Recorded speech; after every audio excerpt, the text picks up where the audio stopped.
बच्चों last term में हम लोग पढ़ रहे थे प्योरिफिकेशन ऑफ ऑर्गेनिक कंपाउंड, कार्बनिक यौगिकों का शोधन। तो प्योरिफिकेशन ऑफ ऑर्गेनिक कंपाउंड में हम लोगों ने डिस्कस किया था कि कार्बनिक यौगिकों का शोधन कैसे किया जाता है। तो प्योरिफिकेशन ऑफ ऑर्गेनिक कंपाउंड में सॉलिड, लिक्विड, गैस तीनों प्रकार के पदार्थों का हम लोग शोधन करते हैं। जो सॉलिड ऑर्गेनिक कंपाउंड होते हैं उनका शोधन किया जाता है क्रिस्टलाइजेशन के द्वारा, क्रिस्टलीकरण के द्वारा उनका शोधन करते हैं।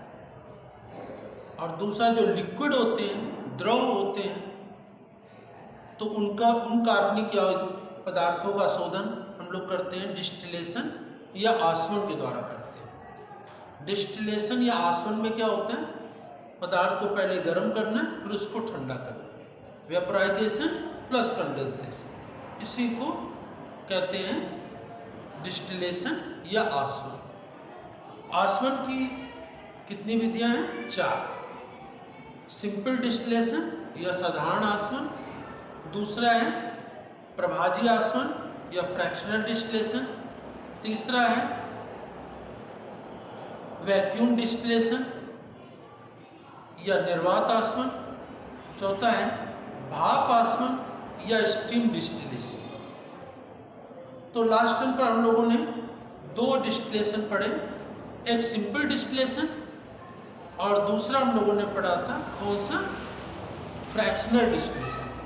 तो सिंपल डिस्टिलेशन और फ्रैक्शनल डिस्टिलेशन ये 2 पढ़ चुके थे।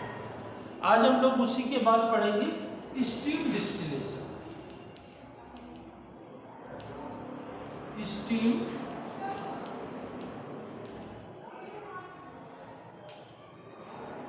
डिस्टिलेशन। तो आज हम लोग पढ़ेंगे स्टीम डिस्टिलेशन या भाप आसवन। तो भाप आसवन तो जो साधारण आसवन करते हैं, साधारण आसवन में जो इम्प्योरिटीज होती हैं वो अवाष्पशील होती हैं, नॉन वोलेटाइल होती हैं, और 2 या 2 से अधिक कार्बनिक पदार्थ ऑर्गेनिक कंपाउंड ऐसे मिले होते हैं जिनके बॉइलिंग पॉइंट में 40 डिग्री सेंटीग्रेड 40 डिग्री सेंटीग्रेड से अधिक का डिफरेंस होता है।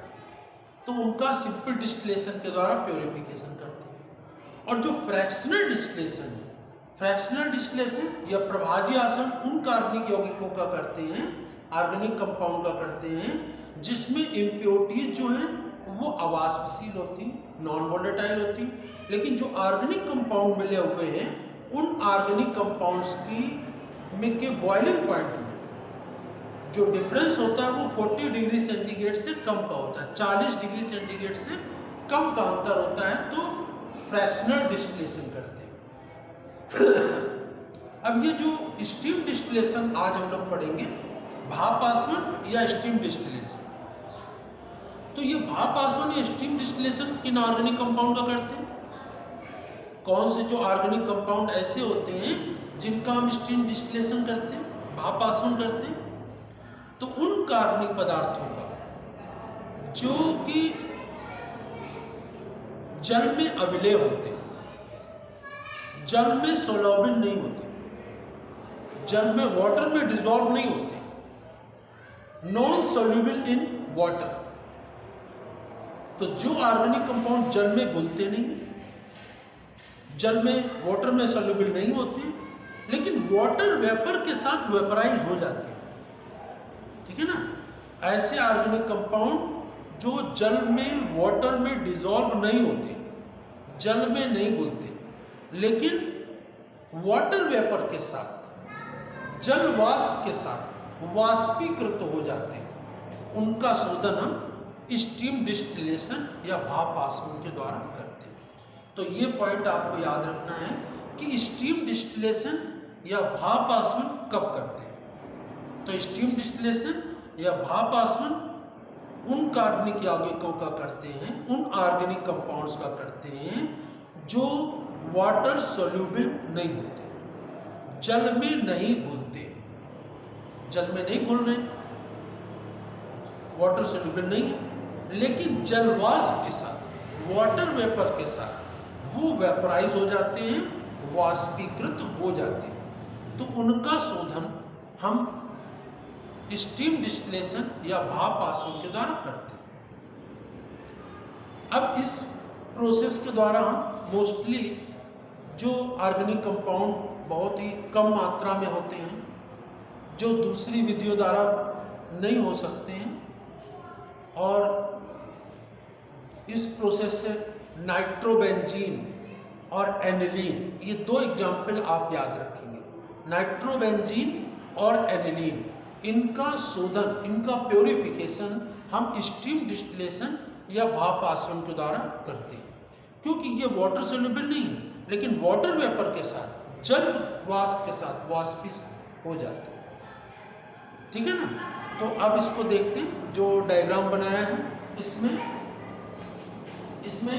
यहाँ पर जल वाष्प के लिए एक ये बड़ा बीकर ले लेते हैं, जिसमें कि जल भर लेते हैं। बड़ा बीकर ले लिया और इसमें जल भर लिया, और जल भर करके इसमें एक कार्क लगा दिया, इसको बंद कर दिया, और इसमें ये एक कैपिलरी ट्यूब, केशिका नली या कैपिलरी ट्यूब लगा देते हैं। ठीक है ना।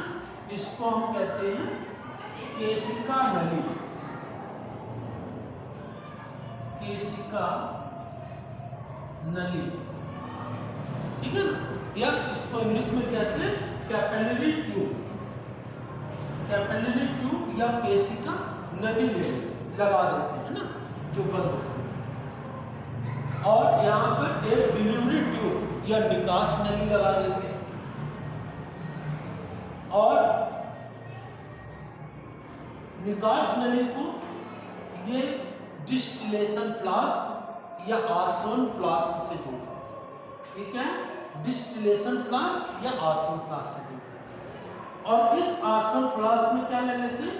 अशुद्ध कार्बनिक पदार्थ, इम्प्योर ऑर्गेनिक कंपाउंड इसमें ले लेते हैं।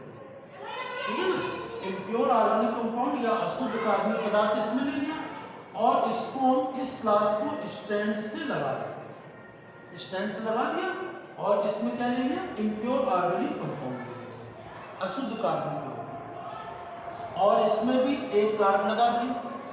इस कार्ब के द्वारा क्या होता है? इस डिलीवरी ट्यूब को, निकास नली को इसमें जोड़ दिया, जो नीचे तक जाएगा। और ये दूसरी जो डिलीवरी ट्यूब है, निकास नली, उसको हम जल संघनित्र या वाटर कंडेंसर से जोड़ते हैं। ये क्या है? Water condenser.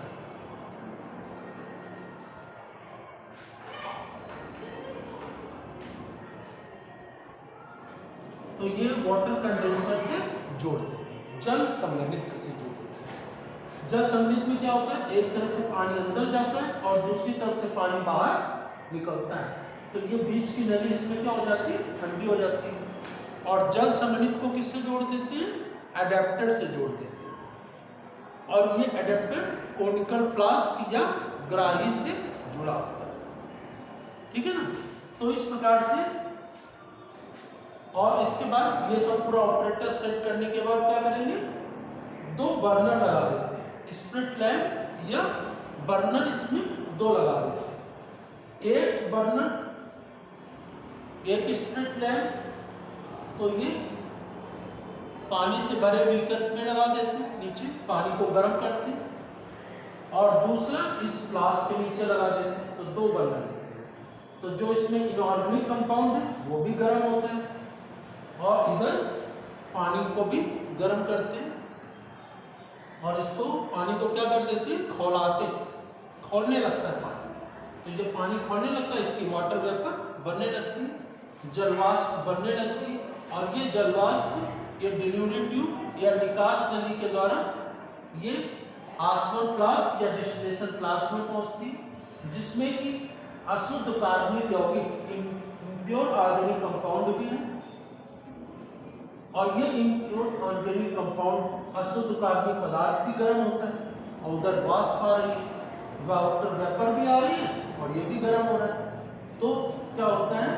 इसमें अशुद्ध कार्बनिक पदार्थ, impure organic compound water vapour के साथ वाष्पीकृत हो जाता है। वाष्पीकृत होकर के इस डिलीवरी ट्यूब के द्वारा होकर के जल संघनित्र में आ जाता है, और जल संघनित्र में क्या होता है? ये वाटर वेपर द्रव में बदल जाता है, संघनित हो जाता है। लिक्विड में चेंज हो जाता है, और लिक्विड में चेंज होने पर यहाँ पर ग्राही में या कोनिकल फ्लास्क में एकत्रित हो जाता है। ठीक है ना। तो इस प्रकार से इसमें यहाँ पर स्टीम डिस्टिलेशन या भाप आसवन के द्वारा कार्बनिक पदार्थों का शोधन करते हैं।